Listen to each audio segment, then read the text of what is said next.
Xin chào các bạn, lại là 5 phút thôi đây. Cũng giống như Nam Tư, Tiệp Khắc được thành lập với sự tan rã của đế quốc Áo-Hungary vào cuối Thế chiến thứ nhất.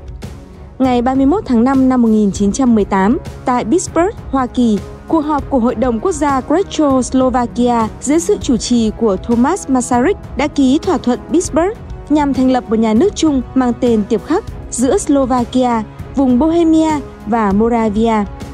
Tới ngày 18 tháng 10 năm 1918, Tiệp Khắc tuyên bố độc lập khỏi đế quốc Áo-Hungary. Và tháng 11 năm 1918, Masaryk được bầu làm tổng thống đầu tiên của Tiệp Khắc. Cho đến Thế chiến thứ hai, Đức đã xâm lược và chiếm đóng Tiệp Khắc. Từ năm 1939 đến năm 1945, Tiệp Khắc đã bị giải thể. Một phần được sáp nhập vào Đức, phần còn lại là Slovakia.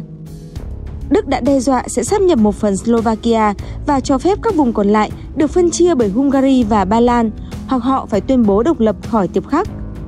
Vì thế, vào tháng 3 năm 1939, Slovakia ly khai khỏi Tiệp Khắc và nhà nước mới được thành lập dưới chế độ bù nhìn của Đức. Sau chiến tranh, Tiệp Khắc được tái lập, nhưng sau một cuộc đảo chính năm 1948, quốc gia này lại rơi vào tầm ảnh hưởng của Liên Xô và khối hiệp ước Warsaw. Liên Xô đã thành lập Cộng hòa xã hội chủ nghĩa Tiệp Khắc, ban đầu là một nhà nước xã hội chủ nghĩa trực thuộc Trung ương. Năm 1969, Tiệp Khắc trở thành một liên bang, gồm Cộng hòa xã hội chủ nghĩa Séc và Cộng hòa chủ nghĩa Slovak. Năm 1989, sau cuộc cách mạng Nhung, chế độ xã hội chủ nghĩa tại Tiệp Khắc sụp đổ. Điều này xảy ra cùng với khoảng thời gian của các quốc gia Đông Âu khác.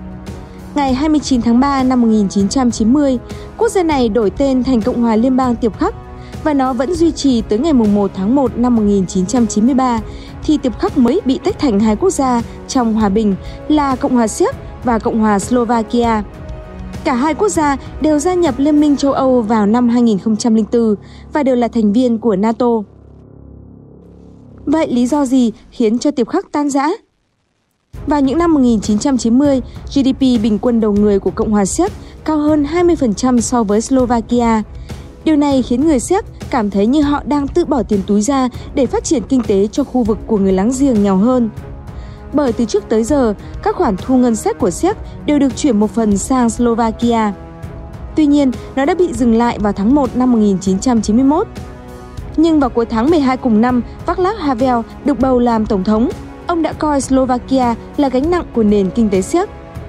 Hơn nữa, nhiều người Séc coi Slovakia là một kẻ phản bội, vì vào năm 1939, Slovakia đã thành lập nhà nước của riêng mình mặc dù là một chế độ bù nhìn của Đức, trong khi Séc phải chịu sự chiếm đóng và sáp nhập của Đức. Về phía Slovakia, họ cảm thấy mệt mỏi khi số phận của họ được quyết định bởi các quan chức ở thủ đô liên bang Praha. Bởi các quan chức này đã coi thường Slovakia là người anh em kém phát triển hơn. Một số yêu cầu của Slovakia, ví dụ như việc sửa đổi tên quốc gia, đã bị giới truyền thông Séc chế giễu, và người Slovakia coi đây là sự nhỏ nhen của các chính trị gia người Séc, những người không coi trọng Slovakia. Điều này khiến người Slovakia muốn có quyền tự chủ và nhiều quyền quyết định hơn. Mặc dù đã được hưởng lợi từ phía Séc bằng việc hỗ trợ kinh tế, nhưng Vladimir Mečiar, thủ tướng Slovakia khi ấy, lại coi chính phủ liên bang ở Praha là xa cách và kiêu ngạo. Tuy vậy, nhiều người Séc và người Slovakia vẫn mong muốn liên bang Tiệp Khắc sẽ tiếp tục tồn tại. Trong những năm tiếp theo, các đảng phái chính trị tái xuất hiện, nhưng các đảng phái của Séc hầu như không hoạt động tại Slovakia, và ngược lại, các đảng phái của Slovakia cũng hầu như không hoạt động tại Séc. Trong khi chính phủ yêu cầu Praha tiếp tục kiểm soát để có một nhà nước đa chức năng, thì người Slovakia tiếp tục yêu cầu phân quyền. Năm 1992, Václav Klaus, khi đó là thủ tướng của Séc và cũng là chính trị gia người Séc đầu tiên ủng hộ việc ly khai như một giải pháp thay thế cho những cuộc cãi vã thường xuyên diễn ra vào thời điểm đó. Ông đã gặp Vladimir Mečiar và đề nghị một thỏa thuận chia tách Tiệp Khắc. Nhưng Vladimir Mečiar và các chính trị gia hàng đầu khác của Slovakia thời đó muốn có một liên minh với Séc. Tuy nhiên, hai bên đã mở ra các cuộc đàm phán về vấn đề độc lập vào tháng 6. Tới ngày 17 tháng 7 năm 1992, Quốc hội Slovakia thông qua tuyên ngôn độc lập của quốc gia Slovakia. 6 ngày sau, các chính trị gia quyết định giải tán Tiệp Khắc tại một cuộc họp ở Bratislava. Vào ngày 13 tháng 11 cùng năm, Quốc hội Liên bang đã thông qua đạo luật hiến pháp năm 41, giải quyết việc phân chia tài sản giữa các vùng đất của Séc và Slovakia. Với đạo luật hiến pháp năm 42 được thông qua vào ngày 25 tháng 11, họ đồng ý giải thể Tiệp Khắc vào ngày 31 tháng 12 năm 1992, hình thành nên Cộng hòa Slovakia có diện tích 49.037 km² và Cộng hòa Séc có diện tích là 78.865 km².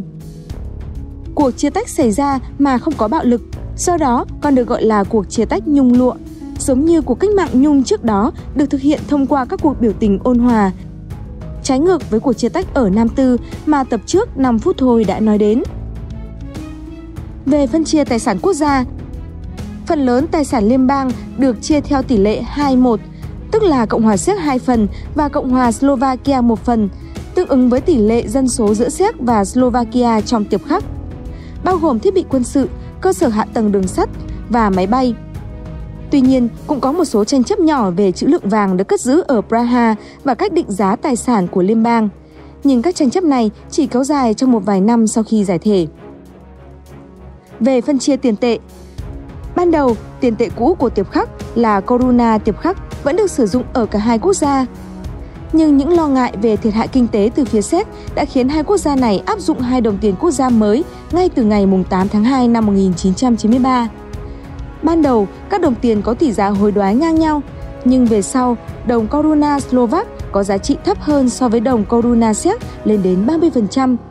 Tới năm 2008 thì giảm còn 20%. Quốc kỳ và quốc huy.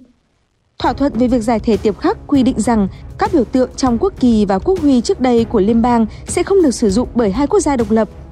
Nhưng Cộng hòa Séc đã không tuân thủ quy định này bằng việc tiếp tục sử dụng quốc kỳ của Tiệp Khắc làm quốc kỳ của mình. Slovakia đã phản đối điều này nhưng không thành công. Hệ quả của nền kinh tế. Việc giải thể đã có một số tác động tiêu cực đến hai nền kinh tế, đặc biệt là vào năm 1993, hoạt động thương mại quốc tế đã bị gián đoạn. Nhiều người hy vọng rằng việc giải thể sẽ khiến nền kinh tế của Cộng hòa Séc sẽ phát triển nhanh chóng khi mà họ không cần tài trợ cho khu vực Slovakia kém phát triển hơn. Nhưng thực tế, từ năm 1994, dù vẫn là nền kinh tế kém phát triển hơn, nhưng tốc độ tăng trưởng của nền kinh tế của Slovakia lại cao hơn Cộng hòa Séc. Các mối quan hệ thương mại giữa hai quốc gia cũng được thiết lập lại và ổn định sau một thời gian ngắn gián đoạn. Những ngọn núi của Slovakia đã trở thành điểm du lịch của du khách Séc. Ngày nay, chỉ với 5.458.000 dân, nhưng Slovakia có tổng sản phẩm quốc nội năm 2020 đạt 104 tỷ 90 triệu đô la Mỹ và thu nhập bình quân đầu người đạt 19.071 đô la Mỹ. Còn Cộng hòa Séc có dân số gấp đôi với 10.694.000 người. Tổng sản phẩm quốc nội năm 2020 lên tới 241 tỷ 460 triệu đô la Mỹ và thu nhập bình quân đầu người đạt 22.579 đô la Mỹ. Nếu xét theo sức mua tương đương thì thu nhập bình quân đầu người của Cộng hòa Séc đạt 40.617 đô la Mỹ, còn Slovakia đạt 32.710 đô la Mỹ. Cảm ơn các bạn đã xem hết video. Đừng quên nhấn thích, chia sẻ và đăng ký kênh nếu thấy video này hữu ích. Hẹn gặp lại các bạn tại những video tiếp theo.